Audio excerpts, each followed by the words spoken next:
그러므로 내가 이것을 말하며 주 안에서 증언하노니 이제부터 너희는 이방인이 그 마음에 허망한 것으로 행함같이 행하지 말라.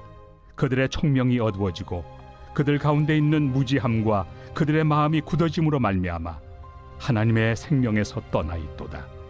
그들이 감각 없는 자가 되어 자신을 방탕에 방임하여 모든 더러운 것을 욕심으로 행하되 오직 너희는 그리스도를 그같이 배우지 아니하였느니라. 진리가 예수 안에 있는 것 같이 너희가 참으로 그에게서 듣고 또한 그 안에서 가르침을 받았을진데 너희는 유혹의 욕심을 따라 썩어져가는 구습을 따르는 옛사람을 벗어버리고 오직 너희의 심령이 새롭게 되어 하나님을 따라 의와 진리의 거룩함으로 지으심을 받은 새 사람을 입으라. 샬롬, 반갑습니다. 오늘은 새 사람을 입어라 라는 제목으로 함께 하나님의 말씀 나누겠습니다. 계시록 19장 8절에 보면 구원받은 성도들이 입는 옷이 있습니다. 그것을 세마포라고 합니다. 구원받은 성도들은 예수 그리스도께서 준비하신 세마포를 입게 된다고 했습니다. 이렇게 옷이 그 사람의 신분을 나타내게 되었습니다. 본문에 옛사람을 벗고 새사람을 입으라고 했습니다. 성도들은 어떤 사람들입니까? 옛사람을 벗고 새사람을 입은 사람들입니다. 첫 번째 우리가 기억할 것은 많은 사람들이 옛사람의 지배를 받고 있습니다. 18절과 19절에 보니까 그들의 총명이 어두워지고 그들 가운데 있는 무지함과 그들의 마음이 굳어짐으로 말미암아 하나님의 생명에 떠나 있도다. 그들이 감각 없는 자가 되어 자신을 방탕에 방임하여 모든 더러운 것을 욕심으로 행하되 라고 했습니다. 이는 옛사람을 입고 사는 사람들의 특징을 말씀하고 있는 것입니다. 파스칼은 사람에게는 세상의 그 어떤 것으로도 채울 수 없고 하나님으로만 채울 수 있는 신비한 공간이 있다고 했습니다. 인간들은 그 신비한 공간을 채워보려고 돈, 명예, 권세, 취미 활동으로 애를 쓰고 있지만 이 공간을 채우지 못하고 공허함 속에 살아가고 있다고 했습니다. 옛사람의 특징은 공허함과 또 총명이 어두워지고 무지하고 마음이 굳어진다고 했습니다. 그리고 19절에 감각이 없는 자가 되었다라고 했습니다. 감각을 상실한 것은 아픔이 있는데 그 아픔을 모르는 상태를 말합니다. 이런 상태는 살아있으나 죽은 것이나 다름이 없습니다. 죄를 짓지만 전혀 죄책감이 없이 살아갑니다. 두 번째는 여전히 믿음 가운데 있지만 옛사람과 새사람을 동시에 사는 사람이 있습니다. 마가복음 10장에 보면 여리고 성문 앞에서 구걸을 하던 소경 바디메오가 예수님 앞에 나갈 때 겉옷을 내어버리고 예수님 앞에 나갔다고 했습니다. 바디메오가 겉옷을 버렸다는 것은 옛사람을 벗었다는 뜻이고 예수님께 나갔다는 것은 새사람을 입는다는 뜻입니다. 그러나 어떤 사람은 한쪽은 옛사람과 또 한쪽은 새사람을 입고 살아갑니다. 어떻게 보면 거룩한 것 같은데 어떻게 보면 세속적인 것 같습니다. 늘 서로 다른 성품이 서로 대립하고 있다는 것입니다.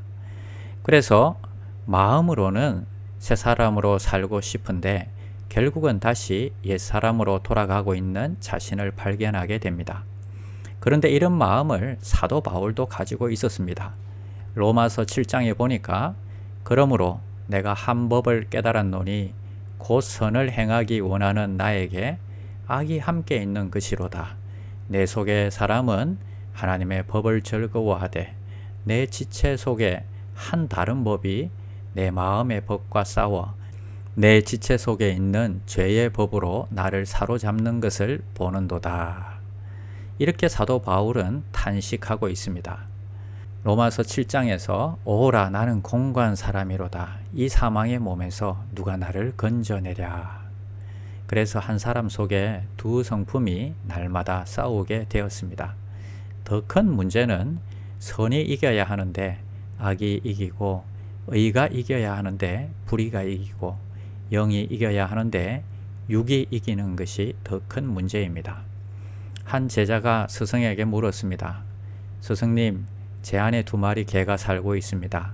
한 마리는 매사에 긍정적이고 사랑스럽고 온순한 놈입니다. 그런데 다른 한 마리는 아주 사납고 성질이 나쁘고 매사에 부정적인 놈입니다. 이 2마리가 항상 제 안에서 싸우고 있는데 이 2놈 중에 어느 놈이 이길까요? 하고 물었습니다. 스승은 한참 생각에 잠겨 있다가 아주 짤막하게 대답했습니다. 내가 먹이를 주는 놈이 이긴다. 내 속에 있는 새 사람이 이기려면 옛 사람의 먹이를 끊어야 합니다. 그리고 새 사람의 먹이는 더 많이 주어야 합니다. 이것을 기억하시기를 바랍니다. 세 번째, 예수 그리스도를 통해서만 새 사람을 입을 수 있습니다. 우리가 새 사람에게 먹이를 더 많이 주어야 한다고 했는데, 그러나 전제가 있습니다. 우리 스스로 나를 구원할 수 없는 것 같이 우리 스스로 변화시킬 힘이 없다는 것을 인정해야 합니다. 교육한다고 되는 것이 아니고 훈련한다고 되는 것이 아닙니다. 예수의 영, 성령이 내 속에 들어와서 우리를 변화시키는 것입니다. 내 속에 성령을 인정하고 그분이 일하시도록 왕의 자리를 맡기고 순종해야 합니다. 그분을 날마다 바라보고 따르려고 해야 합니다.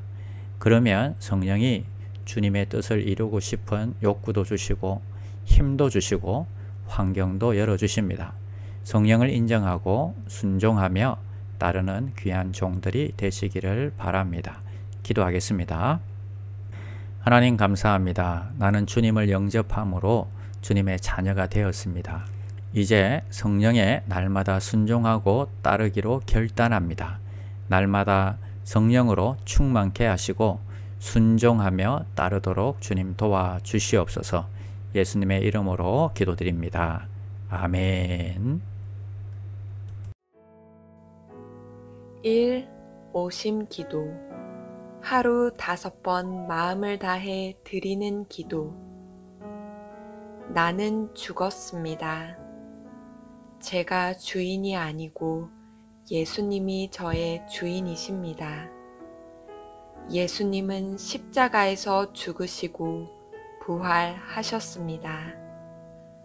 부활하신 예수님을 가슴으로 만나서 따라가며 간증합니다.